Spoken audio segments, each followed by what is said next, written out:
والضحى واللیل اذا سجا صدق اللہ مولانا العظیم وصدق رسولہ النبی الکریم الرؤوف الرحیم۔ اللہم نور قلوبنا بالقرآن وزین اخلاقنا بالقرآن وادخلنا الجنة بالقرآن ونجنا من النار بالقرآن۔ قال اللہ تعالی وتبارک فی شان حبیبہ مخبرا وآمرا ان اللہ وملائکتہ یصلون علی النبی یا ایہا الذین آمنوا صلوا علیہ وسلموا تسلیما۔ الصلاة والسلام علیک یا نبی الرحمہ وعلی آلک واصحابک یا رسول الملاحمہ۔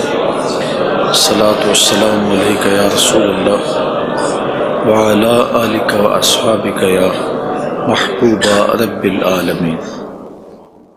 تمام حمد و ثناء، تعریف و توصیف اللہ جل مجدہ الکریم کی ذات بابرکات کے لیے، جو خالق کائنات بھی ہے اور مالک شاشہات بھی۔ اللہ جل وعلا کی حمد و ثناء کے بعد رسول رحمت، شفیع معظم، نبی محتشم، اللہ کے پیارے، امت کے سہارے، رب کے محبوب، دانائے غیوب، مالک رقاب امم، فخر عرب و عجم، والی کون و مکان، سیاہ لا مکان، سید انس و جاں، سرور لالا رخاں، نیر تاباں، سر نشین مہوشاں، ماہ خوباں، شہنشاہ حسینہ، تتمہ دوراں، سرخیل زہرہ جمالاں، جلوہ صبح ازل، نور ذات لم یزل، باعث تکوین عالم، فخر آدم و بنی آدم، نیر بطحا، رازدار ما اوہا، شاہد ما طغا، صاحب علم نشرہ، معصوم آمنہ احمد مجتبیٰ، حضرت محمد مصطفیٰ صلی اللہ علیہ وآلہ وسلم کے حضور ناز میں اپنی عقیدتوں، ارادتوں اور محبتوں کا خراج پیش کرنے کے بعد، عالی مرتبت محتشم سامعین، السلام علیکم ورحمۃ اللہ وبرکاتہ۔ ماہ نور ربیع الاول اپنی تمام تر رعنائیوں کے ساتھ جلوہ گر ہوا جا رہا ہے، اور ہم حضور نبی رحمت صلی اللہ علیہ وآلہ وسلم کے شمائل پر کچھ باتیں آپ کے سامنے رکھنا چاہ رہے ہیں۔ اللہ تعالیٰ کلمات حق زبان پہ جاری فرمائے، اور حضور کے جمال جہاں آرا کی برکتوں سے ہماری روحوں میں نکھار پیدا فرمائے۔ علماء نے لکھا ہے کہ حضور کے حلیہ شریف کو بیان کرنے سے دلوں میں حضور کی محبت پیدا ہوتی ہے، اور سننے والوں کو، بیان کرنے والوں کو حضور کا پیار ملتا ہے، حضور کی محبت ملتی ہے، اور اس کی برکت سے حضور کے دیدار کی دولت بیدار بھی نصیب ہو جاتی ہے۔ ہماری آرزو ہے کہ ہم آقا و مولا حضور ختم المرتبت صلی اللہ علیہ وآلہ وسلم کے شمائل کا درس سنیں، بیان کریں، ہماری بھی قسمت جاگے، زندگی میں وہ شب بھی آئے کہ آنکھیں بند ہوں اور مقدر جاگ اٹھے، اور میں سو جاؤں یا مصطفیٰ کہتے کہتے، کھلے آنکھ صلی علی کہتے کہتے۔ باقی جہاں تک حضور کے شمائل کو بیان کرنے کا حق ہے، وہ کوئی بھی نہیں کر سکتا۔ ہم تو 14 صدیوں کے فاصلے پہ ہیں۔ جن لوگوں نے حضور کو دیکھا، وہ بھی حضور علیہ السلام کا حلیہ بیان کرنے سے اپنے آپ کو قاصر سمجھتے ہیں۔ فرماتے ہیں ہمارے میں طاقت نہیں کہ ہم حضور کا حلیہ بیان فرمائیں۔ چند اصحاب نے حضور کا حلیہ بیان کیا، بلکہ صحابہ ایک دوسرے سے پوچھتے تھے حضور کیسے تھے؟ میاں تم نے نہیں دیکھا؟ کہا دیکھ کر بھی نہیں دیکھا۔ ہمت ہی نہیں تھی کہ حضور کے جمال جہاں آرا کو آنکھ بھر کے دیکھ سکیں۔ جن لوگوں نے حضور کا حلیہ بیان کیا ہے، یہ وہ لوگ ہیں جنہوں نے یا تو حضور کو بچپن میں دیکھا ہے یا بہت قریب رہے ہیں اور حضور کو سوئے ہوئے دیکھا ہے، تو وہ حضور کا حلیہ بیان فرماتے ہیں۔ حضرت حسان بن ثابت رضی اللہ تعالی عنہ حضور کا حلیہ بیان فرماتے ہیں، کہتے ہیں کہ میں جو حضور کے شمائل کو تمہارے سامنے رکھتا ہوں تو اس کی وجہ یہ ہے کہ مجھے حضور کو دیکھنے کا ایک طریقہ آ گیا تھا، اور وہ یہ کہ فلما نظرت الی انوارہ فودعت کفی علی عینی خوفا من ذہاب بصری، تو میں اپنی آنکھوں پہ انگلیاں رکھ کے انگلیوں کی اوٹ سے حضور کے چہرے کو دیکھتا تھا کہ حضور کے جلووں کی چمک سے میری آنکھوں کی بینائی نہ جاتی رہے۔ یہ کون کہہ رہے ہیں؟ حضرت حسان بن ثابت رضی اللہ تعالی عنہ۔ اور آپ سارے اچھی طرح جانتے ہیں کہ حضرت حسان بن ثابت شاعر ہیں، اور شاعر حسن دیکھنے میں بڑا دلیر ہوتا ہے، اور وہ جو شاعر ہے اور حسن دیکھنے میں دلیر ہے وہ بھی آنکھوں پہ انگلیاں رکھ کے دیکھ رہا ہے، اور ابھی یہ حسن ظاہر نہیں ہوا۔ امام قرطبی علیہ رحمہ لکھتے ہیں کہ حضور نبی رحمت صلی اللہ علیہ وآلہ وسلم کا حسن ظاہر نہیں ہوا تھا، اور اگر جمال رسول صلی اللہ علیہ وآلہ وسلم کا ظہور ہو جاتا تو کوئی دیکھنے کی تاب ہی نہ رکھتا۔ حضور کے جمال جہاں آرا پر 70,000 بشریت کے پردے رکھے گئے، لیکن اس چھپے ہوئے حسن کو بھی دیکھنے کی تاب نہیں ہے، اور اگر یہ حسن بے نقاب ہوتا تو کیا ہوتا؟ یہی بہتر ہے کہ وہ پردے میں روح پوش رہے، وہ اگر پردہ اٹھا دے تو کسے ہوش رہے۔ حضرت شاہ ولی اللہ محدث دہلوی علیہ رحمہ نے اپنے والد حضرت شاہ عبد الرحیم محدث دہلوی علیہ رحمہ سے روایت کیا ہے کہ میرے والد شاہ عبد الرحیم خواب میں حضور کی زیارت کی، اور یہ بات آپ اچھی طرح جانتے ہیں کہ جس نے حضور کو خواب میں دیکھا اس نے حضور کو ہی دیکھا۔ شیطان خواب میں آ کر بھی حضور کی مثل ہونے کا دعویٰ نہیں کر سکتا۔ تو خواب میں حضور کو دیکھا اور عرض کی، یا رسول اللہ صلی اللہ علیہ وسلم، آپ نے فرمایا ہے انا املہ و اخی یوسف اسبہ، میں نمکین حسن والا ہوں اور میرا بھائی یوسف میٹھے حسن والا تھا۔ وہاں تو زنان مصر کی انگلیاں کٹ گئیں، اور یہاں ایسا کوئی واقعہ پیش نہیں آیا، جبکہ حسن ملی حسن صبی کی نسبت زیادہ پرکشش ہوتا ہے، تو وہاں انگلیاں کٹ گئیں اور یہاں ایسا کوئی واقعہ پیش نہیں آیا، تو اس کی کیا وجہ ہے؟ تو حضور نے جو خواب میں جواب دیا وہ حضرت شاہ عبد الرحیم نے بیان فرمایا، اور شاہ ولی اللہ محدث دہلوی علیہ رحمہ نے در سمین میں اس کو لکھا۔ آقا کریم نے فرمایا جمالی مستور عن اعین الناس غیرۃ من اللہ، اے عبد الرحیم، اللہ نے غیرت محبت کی وجہ سے میرے حسن کو لوگوں کی نظروں سے چھپا کے رکھا ہے۔ کوئی محب نہیں چاہتا کہ میرا محبوب کوئی دیکھے۔ قتیل شفائی نے کہا تھا نا، اس حد تلک بڑھ گئی ہے بے اعتمادی کہ تجھ کو تجھ سے بھی چھپانا چاہتا ہوں۔ وہ کہتا ہے میری تو آرزو یہ ہے کہ تو آئینہ بھی نہ دیکھے۔ تو محب کی غیرت ہوتی ہے کہ اس کے محبوب کو کوئی نہ دیکھے۔ تو کہا کہ میرے حسن کو لوگوں کی نظروں سے چھپا کے رکھا گیا ہے، اور اگر یہ حسن ظاہر کر دیا جاتا تو کوئی تاب نہ لا سکتا۔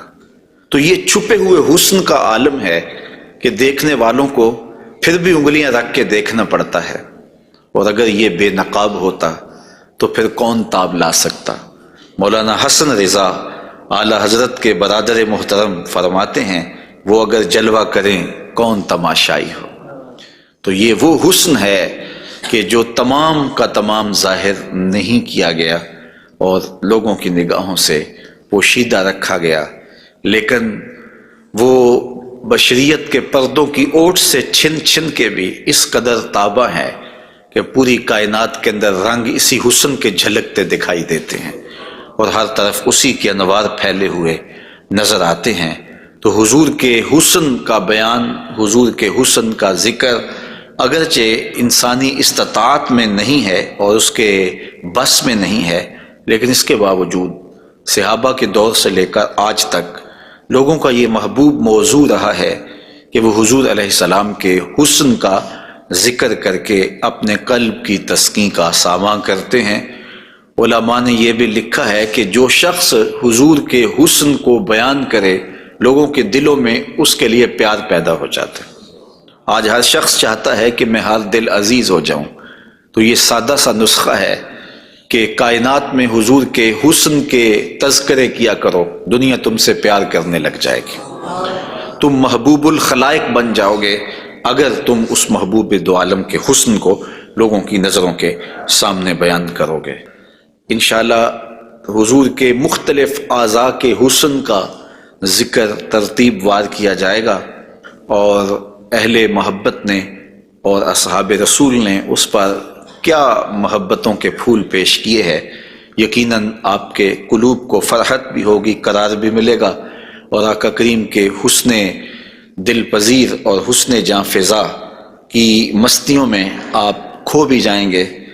حضرت جابر بن سمرہ رضی اللہ تعالی عنہ فرماتے ہیں کہ لیلۃ الادھیان تھی، 14ویں رات کا چاند تھا، اور حضور یمنی چادر اوڑے ہوئے استراحت فرما رہے تھے، اور میں کبھی آسمان کو دیکھتا تھا، کبھی حضور کے جمال جہاں آرا کو دیکھتا تھا، اور یہ سوچتا تھا کہ میں فیصلہ کروں کہ آسمان کا چاند سونا ہے یا مدینے کا چاند سونا ہے۔ تو حضرت جابر بن سمرہ رضی اللہ تعالیٰ عنہ فرماتے ہیں پھر میں نے فیصلہ کیا فائزہ ہوا احسن عندی من القمر، میں نے کہا آسمان کا چاند نہیں مدینے کا چاند سونا ہے، چونکہ چاند کی چمک بھی حضور کے در کی خیرات ہے۔ چاند کو، سورج کو، شمس و قمر کو جو روشنیاں دی گئی ہیں وہ حضور کے صدقے سے دی گئی ہیں۔ تو کائنات میں جہاں بھی اجالا ہے، جہاں بھی روشنیاں ہیں، جہاں بھی نور ہے، وہ نور حضور علیہ السلام کا ہی ظہور ہے، اور حضور کا نور ہے کہ جو کسی سے مستعار نہیں لیا ہوا، وہ حضور کا اپنا نور ہے، اپنا حسن ہے۔ علامہ بوصیری علیہ رحمہ نے کتنی خوبصورت بات کہی، منزہ عن شریک فی محاسنہ فجوہر الحسن فیہ غیر منقسم، کہ حضور اپنے محاسن میں، اپنے کمالات میں کسی شریک سے منزہ ہیں، اور آپ کا جوہر حسن جو ہے وہ غیر منقسم ہے۔ تو حضور کا حسن کسی سے مستعار نہیں لیا ہوا، بلکہ پوری کائنات کو جو حسن ملا ہے وہ حضور کی دہلیز کی عطا ہے، حضور کی چوکھٹ کی خیرات ہے۔ تو زمانہ چمک رہا ہے تو حضور کے انوار سے، اور بریلی سے آج بھی آواز آ رہی ہے، چمک تجھ سے پاتے ہیں سب پانے والے، میرا دل بھی چمکا دے چمکانے والے۔ تو ساری روشنیاں اسی دہلیز سے پھوٹتی ہیں، اسی در سے پھوٹتی ہیں، سارے اجالے اسی چوکھٹ سے نکلتے ہیں۔ اللہ نے اپنے محبوب علیہ السلام کو جو حسن دیا، جو جمال دیا، حضرت برا بن عازب رضی اللہ تعالیٰ عنہ بیان فرماتے ہیں، امام بخاری و مسلم نے اس کو روایت کیا ہے، کان رسول اللہ صلی اللہ علیہ وسلم احسن الناس وجہا، کائنات میں جتنا سونا چہرہ میرے حضور کا تھا کسی کا تھا ہی نہیں، سب سے زیادہ سونا اور خوبصورت چہرہ اللہ نے اپنے محبوب کو عطا کیا ہے۔ اور حضرت ابو ہریرہ رضی اللہ تعالی عنہ سے معروف روایت ہے جس کو امام ترمذی نے اور باقی محدثین نے روایت کیا ہے، حضور فرماتے ہیں حضرت ابو ہریرہ، ما رأیت شیئا احسن من رسول اللہ صلی اللہ علیہ وسلم، میں نے حضور سے سونا کوئی دیکھا ہی نہیں۔ اور حضرت حسان بن ثابت کہتے ہیں کہ آج تک کسی ماں نے ایسا سونا جنم ہی نہیں دیا، سونا دیکھتے کیسے، کسی ماں نے ایسا جنم ہی نہیں دیا۔ حضرت ابو ہریرہ نے ایک موقع پہ فرمایا کہ کل قمر لیلۃ البدر لم ارا قبلہ ولا بعدہ مثلہ، کیا پوچھتے ہو 14ویں رات کا چمکتا ہوا چاند تھے میرے حضور۔ پھر کہتے ہیں نہیں نہیں نہیں، حضور جیسا نہ پہلے دیکھا ہے نہ بعد میں دیکھا۔ تو حضرت حسان بن ثابت فرماتے دیکھتے کیسے، کسی ماں نے جنم دیا ہوتا تو دیکھتے۔ خدا نے وہ سچا ہی پن چھڑیا جدے وچ محمد نو ٹالیا سی، حسینہ جمیلہ دا منہ موڑ دیتا، محمد بنا کے قلم توڑ دیتا۔ تو اللہ تعالیٰ نے ایسا پیکر تراشا ہے، ایسی صورت بنائی ہے کہ جس کی مثل کائنات کے اندر نہ کوئی دوسری صورت ہے، اور میرے محبوب کے جمال جیسا نہ کوئی دوسرا جمال ہے۔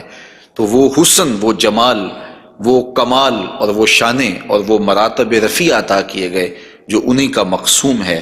حضور کا پورا جسم انور اور حضور کا وجود مسعود برکتوں سے مالا مال تھا اور حسن اور جمال کا آئینہ دار تھا۔ لا یجلس الذباب علی جسدہ، ساری زندگی حضور کے بدن پہ کبھی مکھی نہیں بیٹھی۔ آقا کریم علیہ الصلوۃ والسلام کے بدن پہ کبھی میل نہیں آیا، حضور کی آنکھوں کے اندر کبھی میل نہیں آیا، حضور کو ساری زندگی بلغم نہیں آئی۔ آقا کریم کی مبارک بغلیں بے بال تھیں اور بالکل باقی جلد کی طرح سفید تھیں۔ حضور علیہ السلام کا لعاب شہد سے زیادہ میٹھا تھا اور کستوری سے زیادہ خوشبودار تھا۔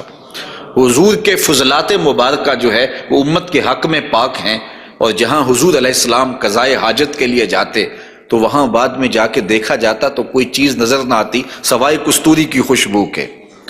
تو آقا کریم علیہ الصلوۃ والسلام کو کبھی جمائی نہیں آئی، کبھی حالت نیند میں حضور نبی رحمت صلی اللہ علیہ وآلہ وسلم ناپاک نہیں ہوئے، حضور نبی رحمت صلی اللہ علیہ وسلم پر کوئی نجاست نہیں آئی، اور آقا کریم کے بدن کا سایہ بھی نہیں تھا تاکہ زمین کے اوپر حضور کا سایہ نہ گرے۔ کائنات میں ایسا کون ہو سکتا ہے جیسا آمنہ کا لال تھا؟ تو وہ حسن دیا گیا، وہ جمال دیا، جس پہلو سے دیکھو حضور بے مثال نظر آتے ہیں اور بے مثل نظر آتے ہیں۔ آئیے ہم حضور نبی رحمت صلی اللہ علیہ وآلہ وسلم کے جسم کے حوالے سے پہلے کچھ بات کریں اور پھر حضور کے اعضاء کی طرف چلتے ہیں۔ حضور کا مبارک جسم بے سایہ تھا، اور یہ سایہ نہ چاند کی چاندنی میں دکھائی دیتا تھا اور نہ سورج کی روشنی میں پڑتا تھا۔ حضرت ذکوان رضی اللہ تعالی عنہ روایت کرتے ہیں، فرماتے ہیں کہ ان رسول اللہ صلی اللہ علیہ وسلم لم یکن یرا لہ ظل فی شمس ولا قمر، حضور کا سایہ نہ سورج کی روشنی میں ہوتا تھا اور نہ چاند کی چاندنی میں ہوتا تھا۔ اور حضرت عثمان رضی اللہ تعالی عنہ خلیفہ ثالث رضی اللہ تعالی عنہ اس کی وجہ بیان فرماتے ہیں کہ حضور کا سایہ کیوں نہیں تھا۔ فرماتے ہیں ان اللہ ما اوقع ظلک علی الارض لئلا یدع انسان قدمہ علی ذلک الظل، اللہ تعالیٰ نے محبوب کا سایہ زمین پہ اس لیے نہیں پڑنے دیا کسی انسان کا قدم محبوب کے سائے پہ نہ آ جائے۔ اللہ اکبر۔ لیکن حضرت شیخ احمد مجدد الفسانی علیہ رحمہ نے ایک بڑی خوبصورت بات کہی، اور ہمارے لیے وہ بڑی ٹھنڈک اور بڑی تسکین کا سامان ہے۔ وہ فرماتے ہیں کہ اورا صلی اللہ علیہ وسلم سایہ نبود، آقا کریم علیہ السلام کا سایہ نہیں تھا۔ در عالم شہادت، اس عالم شہادت میں حضور کا سایہ نہیں تھا، اور یہ بات ثابت ہے، اور تقریباً تمام مکاتیب فکر کے لوگ، ایک دو مکتبہ فکر کے علاوہ باقی سارے اس بات کو تسلیم کرتے ہیں۔ رشید احمد گنگوہی نے بھی یہ بات لکھی ہے، امداد السلوک کے اندر یہ روایت موجود ہے کہ بتواتر ثابت شد کہ حضرت علی سایہ نہ داشتن۔ وہ کہتے ہیں کہ یہ بات تواتر کے ساتھ ثابت ہے کہ جناب صلی اللہ علیہ وسلم کا سایہ نہیں تھا۔ تو حضرت شیخ فرماتے ہیں کہ عالم شہادت میں حضور کا سایہ نہیں تھا۔ شیخ احمد مجدد الفسانی، کیوں سایہ نہیں تھا؟ فرماتے ہیں سایہ ہر شخص از شخص لطیف تر است، کسی چیز کا سایہ اس شے سے زیادہ لطیف ہوتا ہے، چون لطیف تر از وے صلی اللہ علیہ وآلہ وسلم در عالم نہ باشد پورا سایہ چے صورت دارت۔ جب حضور سے لطیف کائنات میں شے ہی کوئی نہیں ہے تو پھر سایہ کیا معنی رکھتا ہے؟ کائنات میں حضور سے لطیف ہے ہی کوئی چیز نہیں ہے، حضور کی مثل عالم مقام میں ممکن ہی نہیں ہے۔ اب مجھے یہ بتائیں کہ جس کا سایہ بھی نہیں تھا اس کا ثانی ہو سکتا ہے؟ تو یہ کون خاکے تراش رہے ہیں؟ کس کے خاکے تراش رہے ہیں؟ خاکے تو خاکیوں کے ہوتے ہیں۔ جو پیکر نور ہو، جس کا سایہ بھی نہیں ہے، اس کے خاکے کیسے ہو سکتے ہیں؟ تو حضور کی مثل تو بزم عالم میں ممکن ہی نہیں ہے۔ اقبال بھی بول پڑے رخ مصطفیٰ ہے وہ آئینہ، کہ اب اس سا دوسرا آئینہ نہ کسی کی بزم خیال میں، نہ دکان آئینہ ساز میں، ممکن ہی نہیں ہے۔ خدا نے وہ سچائی پان چھڑیا جدے وچ محمد نو ڈالیا سے۔ تو آقا کریم علیہ الصلوۃ والسلام کا سایہ نہیں بنایا، اور کائنات کے اندر وہ بے مثل بھی ہیں، وہ بے مثال بھی ہیں۔ تو یارو جس کا سایہ بھی نہیں ہے اس کا ثانی کیسے ہو سکتا ہے؟ تو آقا کریم علیہ الصلوۃ والسلام کا مبارک قد انور، حضور کا جسم نور، اللہ تعالیٰ جل شانہ نے حضور کو قد رانا دیا ہوا۔ امیر خسرو نے کہا تھا نا، پری پیکر نگارے سرو قد لالا رخسارے، سراپا آفت دل بود شب جائے کہ من بودم، خدا خود میرے مجلس بود اندر لا مکان خسرو، محمد شم محفل بود شب جائے کہ من بودم۔ تو حضور کا قد انور، اللہ اکبر، اس کے بارے میں حضرت سیدنا علی المرتضیٰ رضی اللہ تعالی عنہ سے مروی روایت سنیے۔ فرماتے ہیں لم یکن بالطویل الممغط ولا بالکثیر المتردد وکان ربعۃ من القوم لم ارى قبلہ ولا بعدہ مثلہ۔ فرمایا کہ حضور علیہ السلام کا قد لمبا بھی نہیں تھا، حضور پست قامت بھی نہیں تھے، حضور درمیانی قد و قامت کے حامل تھے۔ پھر آگے کہتے ہیں نہیں حضور جیسا نہ پہلے دیکھا نہ بعد میں دیکھا۔ اور حضرت انس رضی اللہ تعالیٰ عنہ فرماتے ہیں کان رسول اللہ صلی اللہ علیہ وسلم لیس بالذاہب طولا وفوق الربا اذا جامع القوم غمرہم۔ فرماتے ہیں حضور پست قامت نہیں تھے، حضور درمیانی قد و قامت کے تھے۔ پھر کہتے ہیں نہیں، درمیانی قد و قامت سے بھی اٹھتا ہوا حضور کا قد تھا، یعنی قد اتنا لمبا نہیں تھا کہ بہت لمبا قد بھی اچھا نہیں لگتا اور پست قامتی بھی عیب ہے، تو درمیانہ قد ہونا یہ حسن ہے، لیکن درمیانے سے بھی کچھ اٹھتا ہوا یہ مزید حسن ہے، اور یہ اللہ نے اپنے محبوب کو قد دیا تھا۔ لیکن اس کے ساتھ یہ شان تھی کہ لمبے لمبے قد والے لوگ موجود ہوتے اور حضور بھی ان میں موجود ہوتے۔ اذا جامع القوم غمرہم، جب حضور تشریف فرما ہوتے تو حضور سب سے اونچے دکھائی دیتے، قد درمیانہ تھا لیکن دکھائی اونچے دیتے۔ علماء نے اس کی تشریح میں لکھا ہے کہ حضور علیہ الصلوۃ والسلام کا یہ معجزہ تھا، یہ شان تھی، یہ نبوی وجاہت تھی کہ حضور سب سے اونچے دکھائی دیتے تھے۔ ام معبد جو حضور کا حلیہ بیان کرتی ہیں، اور انشاءاللہ ان سے مروی روایت اور ان کا تفصیلی واقعہ ہم آگے چل کے بیان بھی کریں گے، تو وہ حضور کے قد پر کہتی ہیں غصن بین غصنین، دو شاخوں کے درمیان اٹھتی ہوئی جیسے شاخ ہوتی ہے، اس طرح حضور کا قد رانا تھا۔ تو آقا کریم علیہ السلام کا قد، اللہ اکبر۔ حضرت انس سے ایک اور روایت سن لیجئے، وہ فرماتے ہیں کان رسول اللہ صلی اللہ علیہ وآلہ وسلم احسن الناس قواما و احسن الناس وجہا، کہتے ہیں جیسی قد و قامت میرے حضور کی تھی، کائنات میں اتنا سونا قد کسی کا نہیں، اور جتنا سونا چہرہ میرے حضور کا تھا ایسا سونا چہرہ کسی کا نہیں ہے۔ قد بھی سونا اور چہرہ بھی سونا، اور زمانے میں اتنا سونا رب نے کوئی پیدا ہی نہیں کیا، چونکہ سب سے حسین سب سے جمیل اپنے محبوب کو بنایا۔ لکھاں آئے لوگ زمانے تے محبوب خدا جیا کوئی نہیں، لکھاں سونے بن بن بیندے نے اودی خاکے پا جیا کوئی نہیں۔ جو حسن انہیں دیا، جو جمال انہیں دیا، وہ انہی کی خوبی ہے۔ حضور نبی رحمت صلی اللہ علیہ وآلہ وسلم کے قدموں کے حسن کا ذکر کرتے ہیں۔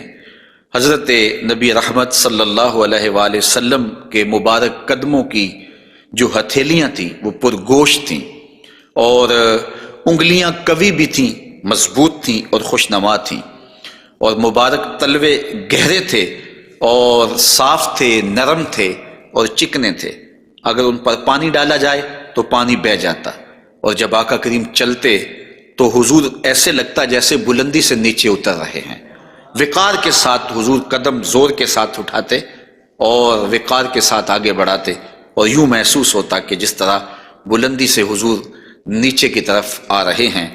آقا کریم علیہ الصلوۃ والسلام بہت تیز چلتے نہیں تھے، لیکن ایسے لگتا تھا جس طرح زمین حضور کے لیے لپیٹ دی گئی ہے، اور اگر لوگ حضور کے ساتھ چلنا چاہتے تو حضور کے ساتھ چل نہیں سکتے تھے۔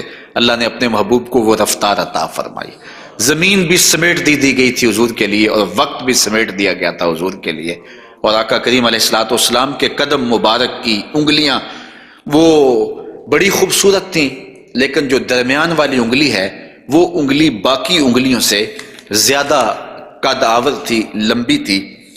آئیے ذرا اس انگلی کا حال حضرت میمونہ بنت کردم رضی اللہ تعالی عنہا سے سنیے۔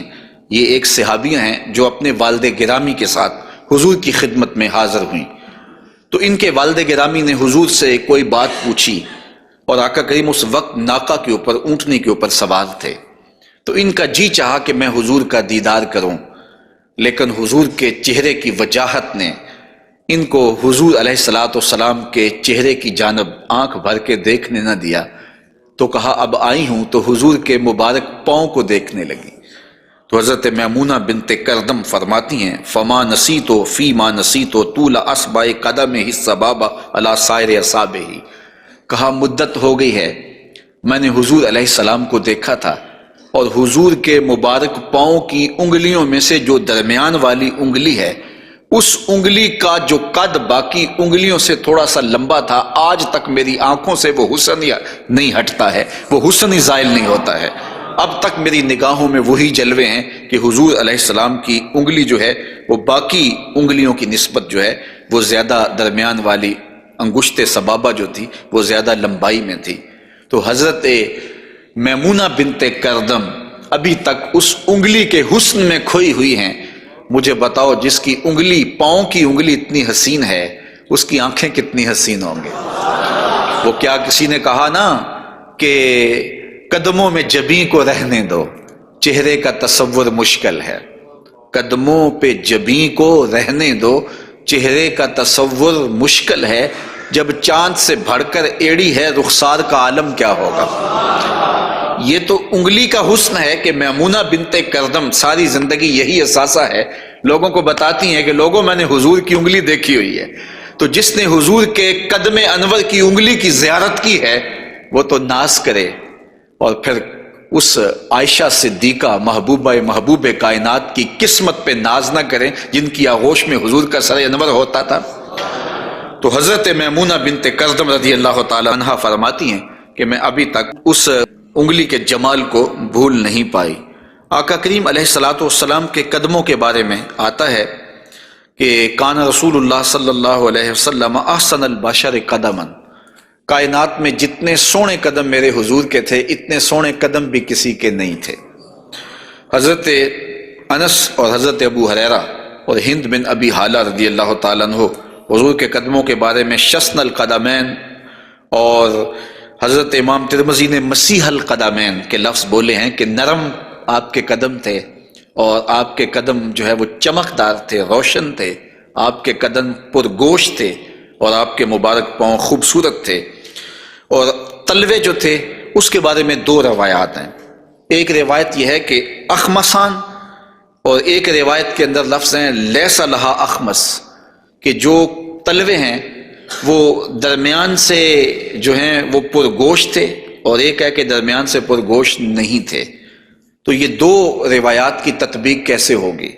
بعض نے کہا کہ حضور کے مبارک تلوے جو تھے وہ درمیان سے پرگوشت نہیں تھے، اور بعض نے کہا کہ بالکل درمیان سے پرگوشت ہی تھے اور بالکل سیدھے تھے۔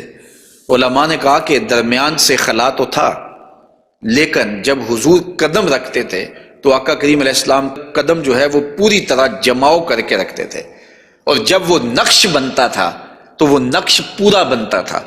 اور یہاں محدثین نے کمال کر دی، کہا رب نے یہ نہیں چاہا کہ میرے محبوب کے تلووں کا نقش ناتمام بنے، نقش پورا بنتا تھا۔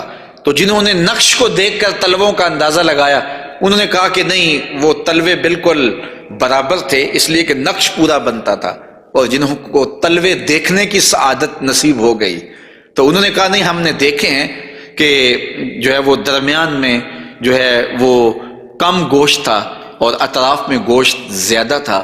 تو صحابہ نے حضور کے تلووں کے بارے میں یہ رائے بیان فرمائی ہے۔ حضرت ابو ہریرہ رضی اللہ تعالی عنہ فرماتے ہیں انہ صلی اللہ علیہ وسلم کان اذا مشى علی الصخر غاصت قدماہ فیہ، جب کبھی آپ ننگے پاؤں چلتے کسی پتھر کے اوپر، کسی چٹان کے اوپر، تو وہ چٹان اور پتھر حضور کے لیے نرم ہو جاتے، اور آقا کریم علیہ السلام کے مبارک قدم جو ہے اس پتھر کے اندر جو ہے وہ دنس جاتے اور نشان بن جاتے۔ جس طرح مقام ابراہیم پہ آپ دیکھ سکتے ہیں کہ حضرت اسماعیل علیہ السلام کے قدموں کے نشانات اس پتھر نے محفوظ کر لیے، تو یہ پتھر جن پتھروں پہ حضور چلتے تھے وہ اپنی چھاتی پہ حضور کے تلووں کے نشان محفوظ کر لیتے تھے۔ سلطان قاتبائی نے باقاعدہ ایک ایسا پتھر جس پر حضور کے قدموں کے نشانات موجود تھے وہ 20,000 دینار میں اس زمانے میں خریدا، اور خرید کے ساری زندگی اپنے پاس رکھا۔ اور مرنے سے قبل وصیت کی کہ جب میں مر جاؤں تو یہ پتھر میری قبر کے سرہانے لگانا۔ علامہ خفاجی علیہ رحمہ نسیم الریاض میں لکھتے ہیں کہ وہ پتھر آج بھی ان کی قبر کے سرہانے پہ لگا ہوا ہے، اور لوگ اس کو اپنے لیے اعزاز سمجھتے تھے، اور یہ وہ قدم ہیں کہ جہاں آتے اس جگہ کی قسمت جاگ پڑتی۔ یہ قدم اور یہ مبارک تلوے یہ تو عرش نے بھی چومے ہیں نا۔ اعلی حضرت نے کیا خوب کہا، زہے عزت و اطلاع محمد، کہ ہے عرش حق زیر پائے محمد، کہ عرش حق حضور کے قدموں کے تلے تھا، اور یہ تلوے وہاں عرش الہی پہ لگے ہیں، اور یہ وہی تلوے ہیں جو حضرت جبریل امین کو چومنے کی سعادت بھی ملی ہے۔ جب معراج کی شب حاضر ہوئے تو محبوب استراحت کر رہے تھے، تو جبریل عرض گزار ہوئے کہ محبوب تیرا نبی تو سویا ہے، تو آواز آئی یا جبریلو قبل قدمہ، میرے محبوب کے قدم چوم لے۔ تو جبریل امین نے حضور کے قدم چوم لیے، تو پھر کیا لطف آیا ہوگا۔ کسی نے تصور میں جبریل سے پوچھا کہ حضور کے قدم چومے تھے، تلیاں چومی تھیں، تو بتا کیا کیف ملا؟ تو اس نے زبان حال سے کہا، نہ جنت نہ جنت کی کلیوں میں دیکھا مزہ جو محمد کی تلیوں میں دیکھا۔ حضور علیہ السلام کے مبارک قدم جہاں پڑتے وہاں رحمتیں اور برکتیں ہی نازل ہوتی۔ ذی المجاز کی منڈی میں اپنے چچا کے ساتھ حضرت علی المرتضیٰ رضی اللہ تعالیٰ عنہ کے والد جناب ابو طالب کے ساتھ حضور جا رہے تھے، کہ انہوں نے کہا کہ مجھے تو بڑی سخت پیاس لگی ہے۔ تو آقا کریم علیہ الصلوۃ والسلام نے سواری سے اتر کے زمین پر زور سے اپنا پاؤں مارا، تو جب آپ نے پاؤں مارا تو چشمہ پھوٹ پڑا، اور اپنے چچا سے کہا کہ یہاں پانی پی لیجیے گا۔ اور حضور علیہ الصلوۃ والسلام کی مبارک ایڑیاں جو ہیں ان کے بارے میں ہے کہ وہ کم گوشت تھیں، ان پر زیادہ گوشت نہیں تھا، اور آقا کریم علیہ الصلوۃ والسلام اس ایڑی کو بھی جہاں لگاتے وہاں حالات رحمتوں بھرے ہو جاتے۔ حضرت جابر رضی اللہ تعالی عنہ کا اونٹ تھا، ایک سفر میں وہ حضور کے ساتھ تھے کہ وہ تھک گیا اور اس سے چلا نہیں جاتا۔ حضور کی سواری گزری تو انہوں نے عرض کی، یا رسول اللہ صلی اللہ علیہ وسلم، یہ میرا اونٹ ہے اور تھک گیا ہے، اور میں قافلے کے ساتھ کیسے سفر کر سکتا ہوں؟ تو آقا کریم علیہ السلام نے اپنی ایڑی سے اس کو ٹھوکر لگائی، فَنَاشِطَ حَتَّى كَانَ لَا يَمْلِكُ زَمَامَهُ، وہ اتنا تیز ہوا کہ پھر اس کی باگ سنبھالی نہیں جاتی تھی۔ کچھ عرصے کے بعد حضور حضرت جابر سے پھر ملے، اور حضور نے پوچھا کہ وہ تمہارے اونٹ کا کیا بنا؟ تو انہوں نے کہا بخیرن قد اصابتہ برکتوں کا، حضور آپ کی برکت کی وجہ سے اب خیر ہی ہو گئی ہے۔ تو وہ تو اب سنبھالا نہیں جاتا ہے، اور اتنا سری و رفتار ہو گیا ہے۔ اور یہ بات آپ کبھی بھی بھول نہیں سکتے ہیں کہ حضور احد پہ تشریف لے گئے تھے، تو وہ حضور کے آنے کی خوشی میں جھوم اٹھا تھا، تو حضور نے ایڑی ہی ماری تھی، زور کے ساتھ ایڑی لگاتے ہوئے حضور نے کہا فَضَرَبَهُ بِرِجْلِهِ فَقَالَ اُثْبُتْ، حضور نے کہا کہ اے احد رک جا، تو جھوم رہا ہے جانتا نہیں، فَإِنَّمَا عَلَيْكَ نَبِيٌّ وَصِدِّيقٌ وَشَهِيدَانِ، تیرے اوپر ایک اللہ کا نبی ہے، ایک صدیق ہے اور دو شہید ہیں۔ اور پھر فوراً اس کا زلزلہ تھم گیا۔ اعلیٰ حضرت بولے، ایک ٹھوکر سے احد کا زلزلہ جاتا رہا، رکھتی ہیں کتنا وقار اللہ اکبر ایڑیاں۔ تو یہ حضور علیہ الصلوۃ والسلام کے مبارک قدم تھے کہ جن کی برکات زمانے کو نصیب ہوئی، اور یہ وہ قدم تھے جنہیں چوم لینا صحابہ اپنے لیے سعادت سمجھتے تھے۔ حضرت ذرا وفد عبد القیس میں آئے تو پھر انہوں نے حضور کی خدمت میں عرض کی کہ ہم آپ کے قدم اور آپ کے ہاتھ چومنا چاہتے ہیں، اور وہ آگے بڑھے۔ وہ خود فرماتے ہیں فَنُقُبِّلُ یَدَ رسول اللہ صلی اللہ علیہ وسلم وَرِجْلَهُ، ہم نے حضور علیہ الصلوۃ والسلام کے ہاتھ بھی چومے، ہم نے حضور کے پاؤں بھی چومے۔ حضرت صہیب رضی اللہ تعالی عنہ فرماتے ہیں کہ رأیت علیٰ یقبل ید العباس ورجلہ، میں نے دیکھا کہ حضرت علی اپنے چچا عباس کے ہاتھ بھی چومتے تھے اور پاؤں بھی چومتے تھے۔ اور یہ کیوں چومتے تھے؟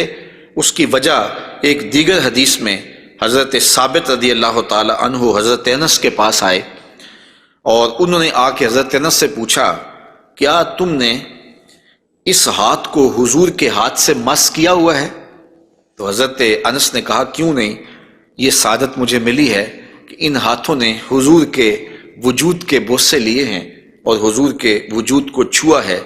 فقبلہا، تو حضرت ثابت نے حضرت انس کا ہاتھ چومنا شروع کر دیا کہ یہ وہ ہاتھ ہیں جنہوں نے حضور کو چوما ہوا ہے، جنہوں نے حضور کو چھوا ہوا ہے، جنہوں نے حضور کے بدن رحمت سے مس کیا ہوا ہے۔ تو حضرت علی المرتضیٰ حضرت عباس کے ہاتھ چومتے تھے، تو آقا کریم علیہ الصلوۃ والسلام کے قدم بھی، حضور کے ہاتھ بھی صحابہ عقیدت سے چوم لیا کرتے تھے، اور یہ واقعات کبھی ہوتے تھے اور عقیدت کا یہ رنگ صحابہ کے ہاں پایا جاتا تھا۔ حضور نبی رحمت صلی اللہ علیہ وآلہ وسلم وہ قدم جو برکتوں کے لیے، رحمتوں کے لیے اگر کسی اونٹ پہ لگتے ہیں تو وہ تیز ہو جاتا ہے، اور اگر زمین پہ مارتے ہیں تو چشمہ پھوٹ پڑتا ہے، اور اگر پہاڑ پہ لگاتے ہیں تو اس کا زلزلہ رک جاتا ہے۔ ان قدموں پہ کھڑے ہو کے ساری رات عبادت میں گزار دیتے ہیں، حتیٰ تتورم قدماہ، یہاں تک کہ حضور کے مبارک قدم سوج جاتے ہیں، اور اللہ کے یوں شکر گزار بندے بن کے اپنی زندگی حضور گزارتے ہیں۔ تو آقا کریم علیہ الصلوۃ والسلام کے مبارک قدم خوبصورت تھے، اور اس کی تلیاں بھی خوبصورت تھیں، قدموں کا حسن بے مثال تھا۔ اور آقا کریم علیہ السلام کی پنڈلیوں کے بارے میں، حضور کی پنڈلیوں کے بارے میں حضرت جابر بن سمرہ رضی اللہ تعالی عنہ سے مروی ایک روایت سنیے۔ فرماتے ہیں کان فی ساق رسول اللہ صلی اللہ علیہ وسلم حموشۃ، آقا کریم علیہ الصلوۃ والسلام کی مبارک جو پنڈلیاں تھیں وہ نرم و نازک، پتلی اور خوبصورت تھیں۔ اور آقا کریم کی پنڈلیوں کے بارے میں سراقہ بن مالک رضی اللہ تعالی عنہ نے جو کہا ہے وہ بڑی خوبصورت بات کہی ہے۔ آپ سمجھتے ہیں، آپ جانتے ہیں کہ جب حضور مکے سے ہجرت فرما کے مدینہ تشریف لے گئے تو 100 سرخ اونٹ انعام حضور کی گرفتاری کے لیے رکھا گیا۔ تو سراقہ بن مالک بھی حضور کو گرفتار کرنے کے لیے حضور کا پتہ اور حضور کی تلاش میں نکلا تھا اور حضور کو ڈھونڈ رہا تھا۔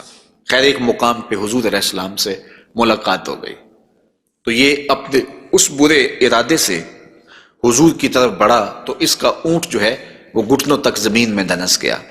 اس نے معذرت کی، حضور نے دعا دی، وہ اونٹ باہر نکل آیا تو اس کی پھر نیت بدل گئی، تو پھر دوبارہ اونٹ جو ہے وہ گھٹن تک دنس گیا۔ خیر اس نے دوبارہ معذرت کی اور حضور سے کہا کہ آپ مجھے امان نامہ لکھ کے دیں۔ تو حضور نے ان کو امان نامہ دے دیا اور فرمایا کہ تو مجھے گرفتار کرنے کے درپے ہے اور میں تیرے ہاتھوں میں کسرا کے کنگن دیکھ رہا ہوں۔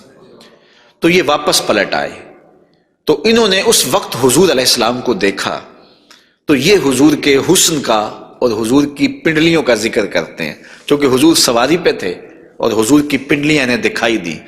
تو حضرت سراقہ بن مالک کہتے ہیں کہ فلما دنوت منہ، جب میں حضور کے نیڑے ہوا اس نیت سے کہ میں حضور کو گرفتار کروں، وہو علی ناقتہ، تو حضور اپنی اونٹنی کے اوپر سوار ہیں۔ تو پھر کیا ہوا، تو جعلت انظر الی ساقہ، تو میں حضور کی پنڈلیوں کو دیکھنے لگا۔ ایسا جعلت انظر، میں دیکھنے لگا، میری نظر جم گئی حضور کی مبارک پنڈلی پر۔ وہ کس طرح کہ اتنی خوبصورت تھی، کہتے ہیں کأنہا جمارہ، پنڈلی ایسے تھی جس طرح جمارہ ہوتا ہے۔ آپ نے کبھی دیکھا ہو کھجور کا درخت، تو کھجور کے درخت سے نیچے شاخیں پھوٹتی ہیں، تو جب نئی شاخ نکلتی ہے تو وہ اتنی خوبصورت ہوتی ہے اور اتنی نرم اور نازک اور گداز ہوتی ہے کہ اس کو چھو لینے کو جی چاہتا ہے۔ تو اس شاخ کو عربی میں جمارہ کہتے ہیں۔ تو وہ کہتے ہیں میں حضور کی پنڈلیوں کا کیا بتاؤں، جس طرح وہ کھجور کی تازہ شاخ نکلتی ہے جس کو دیکھنے سے جی نہیں رجتا، حضور کی پنڈلیاں جمارہ کی طرح تھیں۔ تو یہ انہوں نے ایک اپنے محاورے کے مطابق مثال دی، ورنہ حضور علیہ الصلوۃ والسلام کی پنڈلیوں کے لیے کوئی لفظ ہی نہیں ہے۔